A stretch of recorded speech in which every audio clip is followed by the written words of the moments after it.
और माँ गायत्री के चरणों में कोटि कोटि नमन। आप सभी को प्रणाम।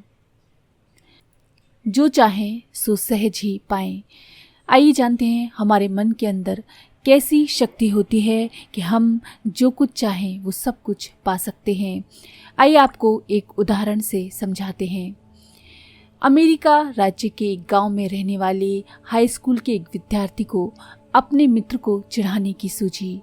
कोयल जैसे बोलती है और उसको चिढ़ाने के लिए गांव के बच्चे उसी की ध्वनि और लहजे में स्वयं भी कुहू कुहू करते हैं और बड़े खुश होते हैं।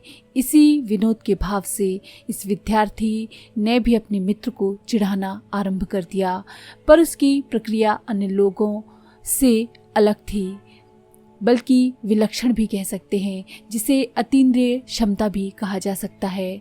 फ्रैंक रेंस नामक इस विद्यार्थी की विशेषता ये थी कि वो अपने साथी के कुछ भी बोलने के साथ ही हूबहू वही शब्द उसी लहजे में और बिना एक क्षण की देरी किए उसके अक्षरों की ताल बैठाते हुए, मानो उसके मन में भी उस समय वही भाव उठ रहे हों जो दूसरे साथी व्यक्त कर रहा है, बोलने लगता था। उसी की बात उसी के साथ दोहराने लगता था। कई विशेषज्ञों और मनोवैज्ञानिकों ने जब इसकी जांच की तो वो ये नहीं बता पाए कि इसका रहस्य क्या है। स्वयं फ्रैंक रेंस भी ये नहीं जानता था। उसकी एक विशेषता ये भी थी कि जब वह पढ़ता था तभी एक बार के अध्ययन से पूरी पुस्तक उसको अक्षरशः कंठस्थ हो जाती थी। एक बार परीक्षा में एक ऐसा प्रश्न आया जिसे वो नहीं जानता था। उसी समय इसी क्षमता ने उसका साथ दिया। एक दूसरे विद्यार्थी के मुख की भाव भंगिमा को देख देख कर उसने जो कुछ भी लिखा वही स्वयं भी परीक्षा पुस्तिका में उसने लिख दिया।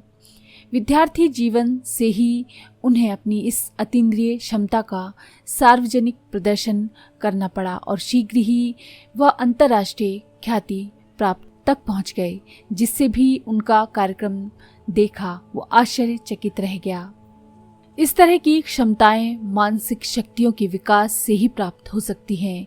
साधना, तप, अनुष्ठान आदि के द्वारा मनुष्य चेतना को उसी स्तर तक पहुंचाया जाता है जहां से वह इस तरह की अतीन्द्रिय कही जाने वाली क्षमताएं प्राप्त कर सके।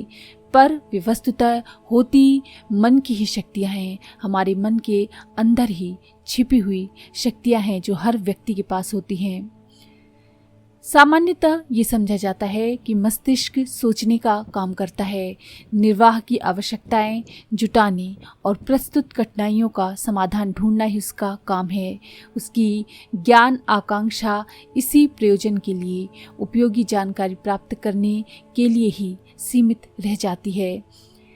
उसके पीछे अवचेतन मन की एक परत होती है। वो रक्त संचार, हृदय की धड़कन, श्वास प्रश्वास, आकुंचन प्रकुंचन, निमेश उन्मेष, सोना जागना, ग्रहण और विसर्जन जैसी अनवरत शारीरिक क्रियाओं का स्वसंचालित विधि विधान बनाए रहता है।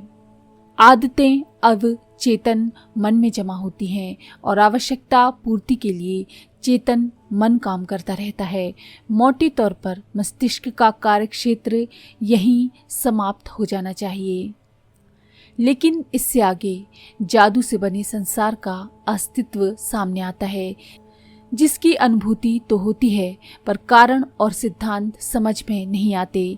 इस प्रकार की अनुभूतियां प्रायः अतीन्द्रिय मनस चेतना की होती हैं।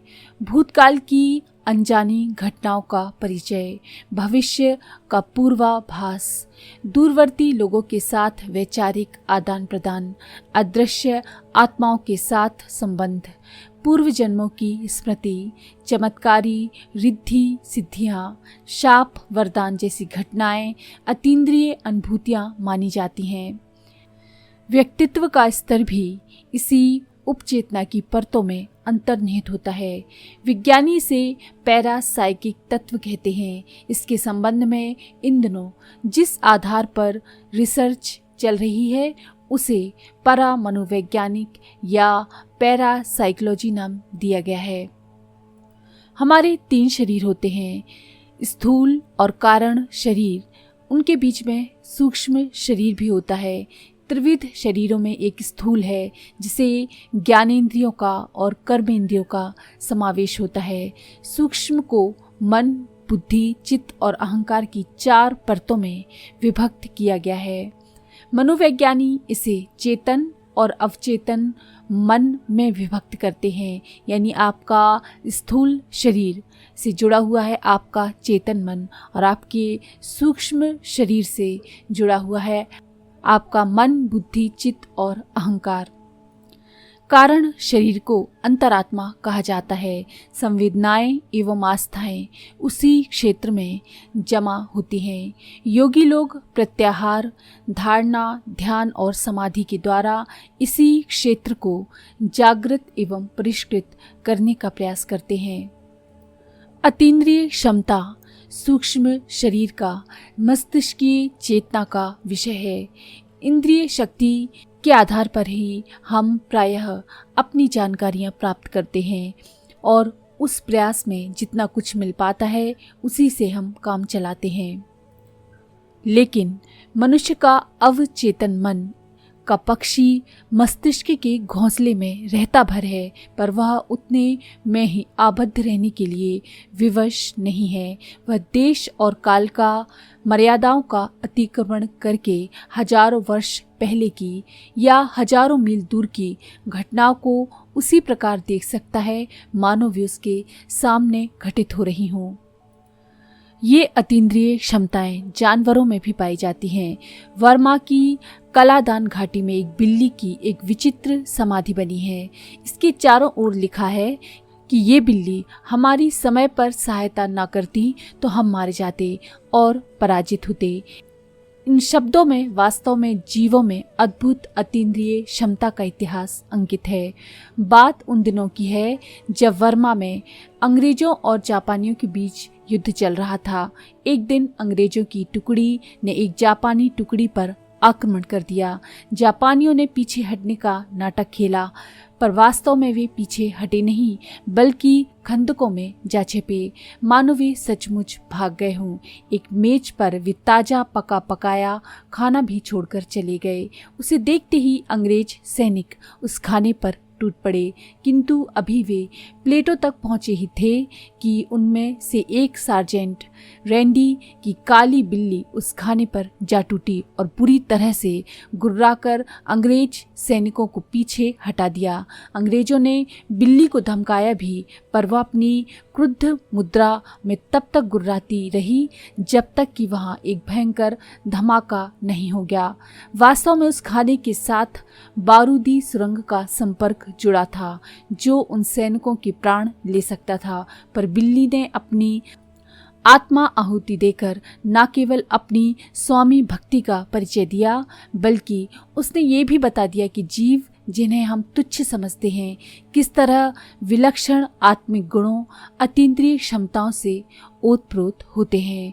इन अतीन्द्रिय क्षमताओं के हम भी मालिक बन सकते हैं यदि हमारा अपने मन पर कंट्रोल हो, यदि हम तप, साधना और स्वाध्याय आदि करें। तो अगर आपको ये जानकारी पसंद आई हो तो प्लीज़ लाइक करें, शेयर करें, सब्सक्राइब करें और बेल के आइकन पर क्लिक करके ऑल पर क्लिक करना ना भूलें। धन्यवाद।